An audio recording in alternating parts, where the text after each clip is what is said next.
Okay, I've got a great idea for a Sportsman's Guide ad. Hit me with it.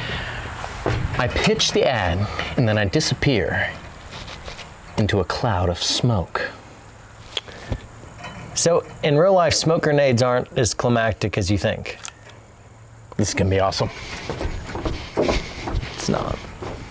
Shop Sportsman's Guide today and use code WARPOET before all your savings disappear.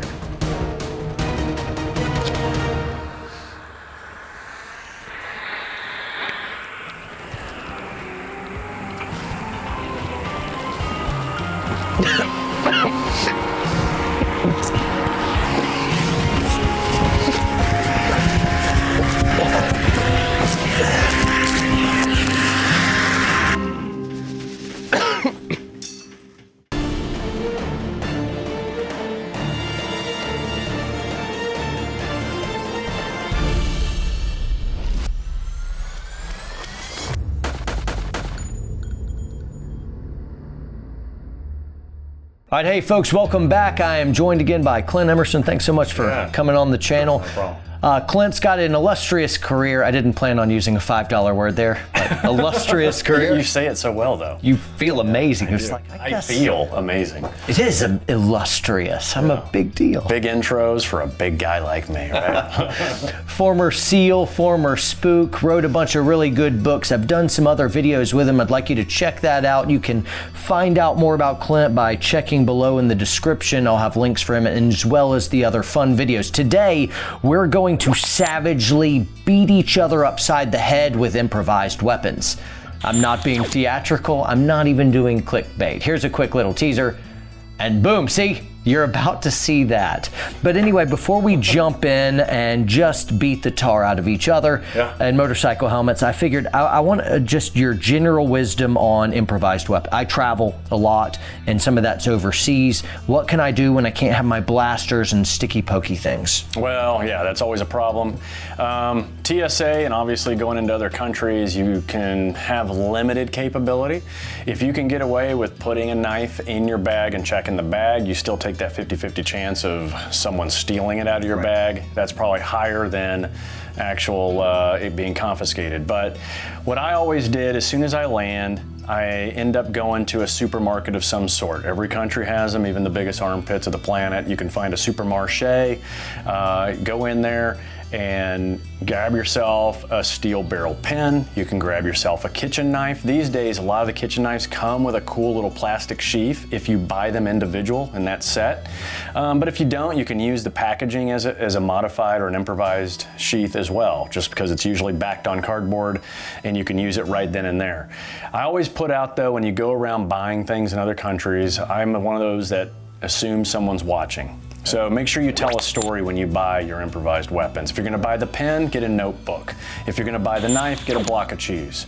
And then walk out of the store with it. That way now you're ready to go. You've told a story to all those third parties that are watching. And if you get hungry, you have cheese. And if you get hungry, you've got your survival cheese, right? You can live for months on cheese.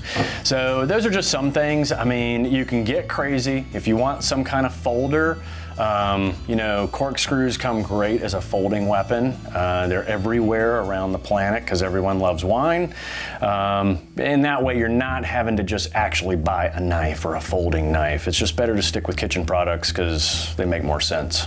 Roger. Yeah. Okay, cool. So that's blades. What about other ideas? Like in your book, you got umbrellas and newspapers and...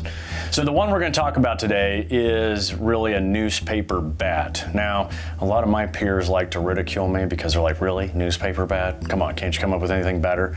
But the reality is these things can be devastating, and this will be the first time that we, as you mentioned, will beat each other with them to get their true effect and show the brisance, the shattering effect that those words. These it's an illustrious word. Newspaper. It is. It's cheap. $5. What? $5? 5 cents. $5 Yeah. word. $5 word. So anyway, we're going to build an improvised weapon out of a newspaper, and of course, my favorite that everyone should always have: duct tape. So I guess we'll get started. Cool. Okay. While he's doing that, I'll also point out he has other ideas in his book. One is like you take an umbrella and you drop some like wrenches in there, and then you all have like, man, that you can wield that. Yeah. So pretty cool. Tell us All right, So right walk us now, through what you're doing. The idea is you want 10 sheets or more. All right, that'll increase the rigidity of the bat. And so what I tend to do is line them all up. You kind of got to pull this thing apart. It's nothing fun.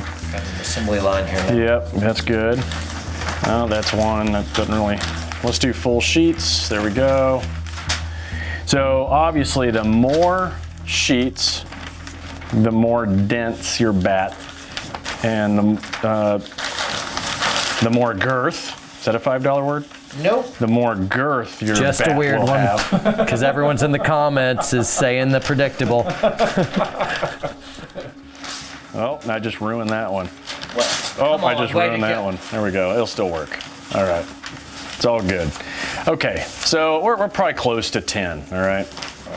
And even with less, we'll show just how much it really does. Now, what I do is I like to get the most width or length out of it.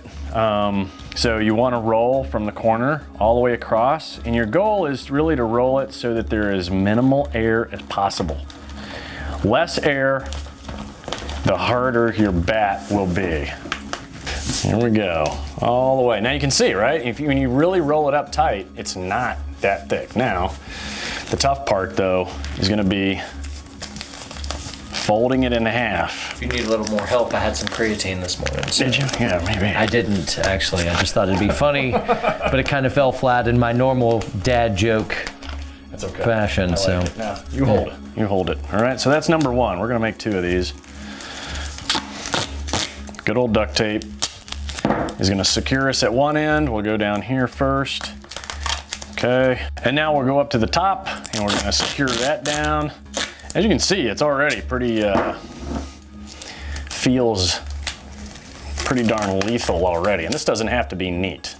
Right? it's heavier than I thought it would be. Still, I'm It's only not. 10. That I wouldn't want to get hit, but I'm still wondering if you hit somebody with this, would they just kind of take it and then look at you and then I guess we'll find out. we'll find out. Yeah, you'll know if you want to get hit by one of these or not. Now, so what we'll do, just like we've done in the past, kind of do a little test, right? So this one has approximately 10 sheets.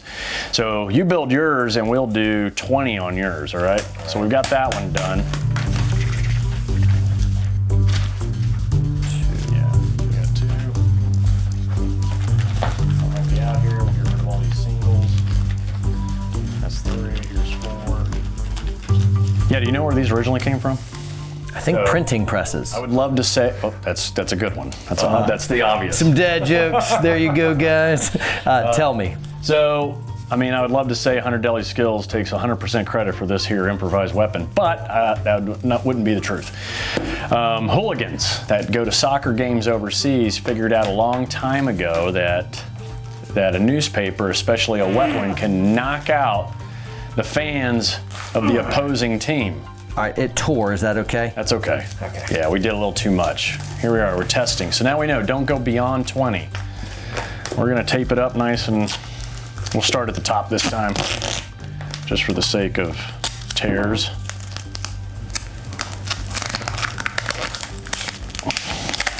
Now I want to hit someone. I'm like, yeah, that's a little bit better. No, I mean, I'd still rather have a steel pipe, but Yeah. then you have a steel pipe.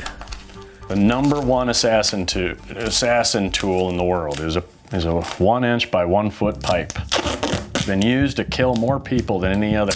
I watch the media in the United States, so I would think it was the big, bad, scary, full semi-automatic. Yeah. Full semi-auto with the 30 caliber clips. All right, so we got our tools. Now we need our protection. Motorcycle helmets. All right, field test time. Yeah.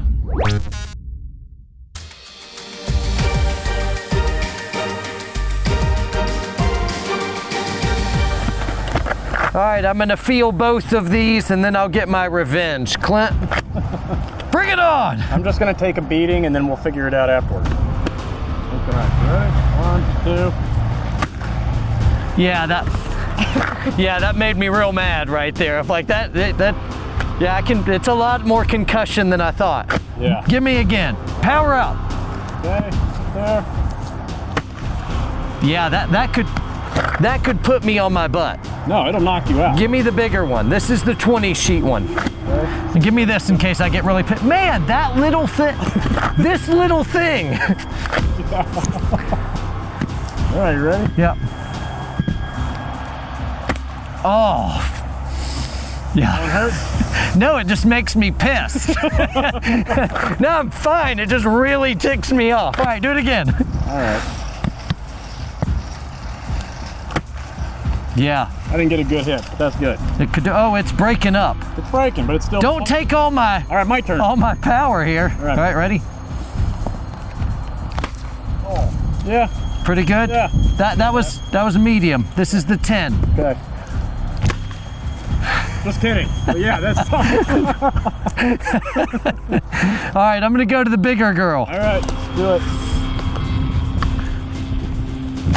Oh. Yeah. That could put you down. Do it again. Harder. Oh yeah. That's terrible. I am 100% convinced this thing could put a grown man on his butt for sure. Absolutely. That's amazing. Yeah. How can you make these even worse? If you add a nail. Add a nail to them? So before you fold it, you go ahead and push through a nail to where it's here. Then when you fold, it'll be sticking out right there. And that gives it a little Wolverine touch. Oh, that's cool. And I just realized something, and this is trademark now. 2 nails. 2 nails. You hadn't thought of that, had you? One side, both sides, whatever. You're welcome. Omnidirectional. 101 deadlier skills. My book will be dropping soon, yeah. So there you go. And you said wet it as well. If you wet it, it's even worse. If the newspaper is wet ahead of time, it certainly becomes even more solid. Anyway, yeah. Well, anyway, pretty cool. 100 Deadly Skills. Clint Emerson. Guys, check him out on YouTube and all the different places that you're at. Thanks for good. Hitting me hard on the head, I guess. I like it. Yeah, kind of a jerk, actually. See you guys.